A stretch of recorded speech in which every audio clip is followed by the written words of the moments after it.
ನಿಮ್ಮ favourite serials ಈಗ ಟಿವಿಗಿಂತ ಮುಂಚೆ ಸನ್ ನೆಕ್ಸ್ಟ್ ಆಪ್ ನಲ್ಲಿ ಜಾಲಿಯಾಗಿ ಎಲ್ಲರಿಗಿಂತ ಮುಂಚೆ ನೋಡಿ. ಈಗಲೇ ಸನ್ ನೆಕ್ಸ್ಟ್ ಆಪ್ ಡೌನ್ಲೋಡ್ ಮಾಡಿ ಮತ್ತು ಸಬ್ಸ್ಕ್ರೈಬ್ ಮಾಡ್ಕೊಳ್ಳಿ. ಹೇಗಿದ್ಯಾ ರಾಘವಿಗ? ಕಂದ, ಯಾಕಪ್ಪ ಯಾಕೋ ಹೀಗ್ ಮಾಡ್ಕೊಂಡೆ? ಜ್ಯೂಸ್ ಕುಡಿಬೇಕಾದ್ರೆ ಹುಷಾರಾಗಿ ನೋಡ್ಕೊಂತಾನೆ ಕುಡಿಬೇಕು. ಏನಾದ್ರೂ ಹೆಚ್ಚು ಕಡಿಮೆ ಆಗಿದ್ರೆ ಏನ್ ಮಾಡ್ಬೇಕಿತ್ತು? ಹಾ, ಕಾಯಿನಲ್ಲಿ ಯಾರಾದ್ರೂ ಆಟ ಆಡ್ತಾರ ಕಂದ? ರಾಘವ್, ಕಂದ ಏನಾಯ್ತು? ಏನಾಯ್ತಪ್ಪ? ಹೇಗಿದೆಯಪ್ಪ? ಏನ್ ಮಾಡ್ಕೊಂಡು ಹೆಂಗಾಯ್ತಿದೆಲ್ಲ? ಏನಂದ್ರು ಹಾಸ್ಪಿಟ್ಲಲ್ಲಿ? ಹೆದರ್ಕೊಳ್ಳುವಂಥದ್ದೇನೂ ಇಲ್ಲ ಅಂತ ಹೇಳಿದ್ರು. ಮನೆಯಲ್ಲಿ ಮಗು ಯಾರ ಜೊತೆ ಇದ್ದ? ನಾನೇ ಅವನ್ನ ನೋಡ್ಕೋತಿದ್ದೆ. ಏನ್ ನೋಡ್ಕೋತಿದ್ದೆ ನೀನು? ಮಗುನ್ ಹೀಗ ನೋಡ್ಕೊಳ್ಳೋದು? ಬರ್ತಾ ಬರ್ತಾ ನಿಂಗೆ ನೆಗ್ಲಿಜೆನ್ಸ್ ಜಾಸ್ತಿ ಆಗ್ತಿದೆ ಮಂತ್ರ. ಇಲ್ಲ, ನಾನು ಅವನ್ ಮುಂದೆನೆ ಇದ್ದೆ. ಬೇಕಿದ್ರೆ ಅತ್ತೇನೆ ಕೇಳಿ. ಹೌದು ಕಣೋ, ಅವನು ಆಟ ಆಡ್ತಾ ಇದ್ದ, ನಾನು ಅಲ್ಲೇ ಇದ್ದೆ. ಫೋನ್ ಬಂತು ಅಂತ ನಾನು ಎದ್ದು ಹೋದೆ. ಅಷ್ಟ್ರಲ್ಲಿ ಅವನೇನೋ ಕುಡಿಯಕ್ ಕೇಳಿದಾನೆ. ಪಾಪ ಮಂತ್ರ ಕೊಟ್ಟಿದ್ದಾಳೆ. ಅವನು ಅದನ್ನ ಹೆಂಗ್ ಕುಡ್ದ ಅಂತ ಗೊತ್ತಿಲ್ಲ. ಪಾಪ ಅವಳನ್ನಂದ್ರೆ ಏನ್ ಮಾಡ್ತಾಳೆ ಹೇಳು? ನಾನು ಅದನ್ನೇ ಹೇಳ್ತಾ ಇರೋದು. ಅವನು ಜ್ಯೂಸ್ ಕೇಳ್ದ ಅಂತ ಮಾಡ್ಕೊಟ್ಟಿದ್ದು ನಾನೇ. ಮುಂದೆ ನಿಂತು ಕುಡಿಸ್ದವಳು ನಾನೇ. ಅದ್ ಯಾವ ಮಾಯದಲ್ಲಿ ಅವನ್ ಕಾಯಿನ್ನ ಬಾಯಿಗೆ ಹಾಕೊಂಡು ನನಗೆ ಗೊತ್ತಿಲ್ಲ.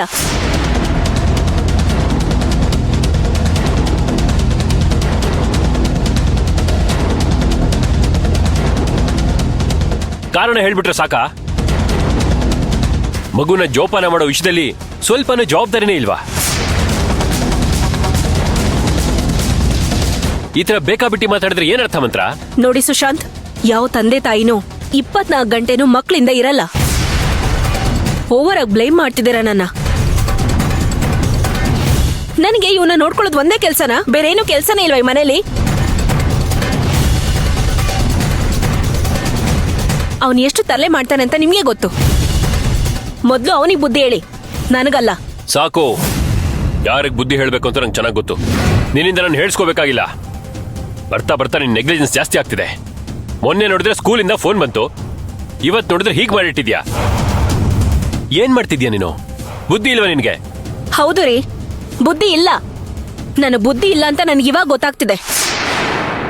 ನಿಮ್ಮನ್ ಮದ್ವೆ ಮಾಡ್ಕೊಂಡು ಈ ಮನೆಗ್ ಬಂದಲ್ಲ, ನನಗ್ ಬುದ್ಧಿ ಇಲ್ಲ. ರಾಘವಗ್ ತಾಯಿ ಆಗಿದ್ದೀನಲ್ಲ, ನನಗ್ ಬುದ್ಧಿ ಇಲ್ಲ ರೀ. ನಾನ್ ಹೆತ್ ಮಗುಗಿಂತ ಜಾಸ್ತಿ ನೋಡ್ಕೋತಿದ್ದೀನಲ್ಲ ಇವನ, ನನಗ್ ಬುದ್ಧಿ ಇಲ್ಲ. ಇದಕ್ಕೆಲ್ಲ ಬಯಸ್ಕೋಬೇಕು ಬೇರೆ.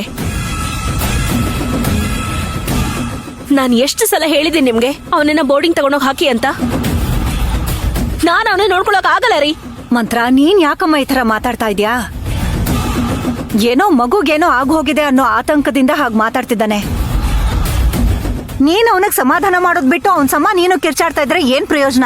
ಇನ್ನೇನತ್ತೆ, ಒಳ್ಳೇದ್ ಮಾಡಿದ್ರು ಬಯಸ್ಕೋಬೇಕು, ಎಷ್ಟೇ ನೋಡ್ಕೊಂಡ್ರು ಬಯಸ್ಕೋಬೇಕು. ಇನ್ನ ಏನ್ ಮಾಡ್ ಸಾಯ್ಲಿ?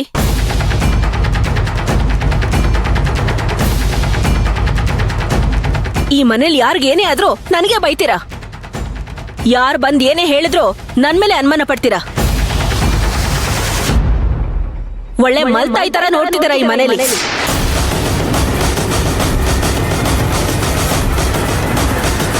ಸುಶಾಂತ, ಮಗುನ್ ಕಾಪಾಡಿದ್ದೆ ಅವಳಲ್ವೇನೋ? ಯಾಕೋ ಅವಳ ಮೇಲೆ ಸುಮ್ನೆ ರೇಗ್ತ್ಯಾ? ಅಮ್ಮ, ಏನಮ್ಮ ನೀನು ಯಾವಾಗ್ಲೂ ಅವಳ ಪರವಾಗಿ ವಹಿಸ್ಕೊಂಡು ಮಾತಾಡ್ತೀಯಾ? ಅಲ್ಲ, ಅವನ್ ಮಾಡ್ಕೊಂಡಿದ್ದಕ್ಕೆ ಇವಳು ನಂದು ಏನ್ ಪ್ರಯೋಜನ? ಅವಳು ಮಗುನ ಕಣ್ಣಲ್ಲಿ ಕಣ್ಣಿಟ್ಟು ನೋಡ್ಕೋತಾ ಇದ್ದಾಳ್ ತಾನೆ. ಸಾಲ್ದೇ ಇರೋದಕ್ಕೆ ಆಫೀಸಲ್ಲಿ ಕೆಲ್ಸ ಬೇರೆ.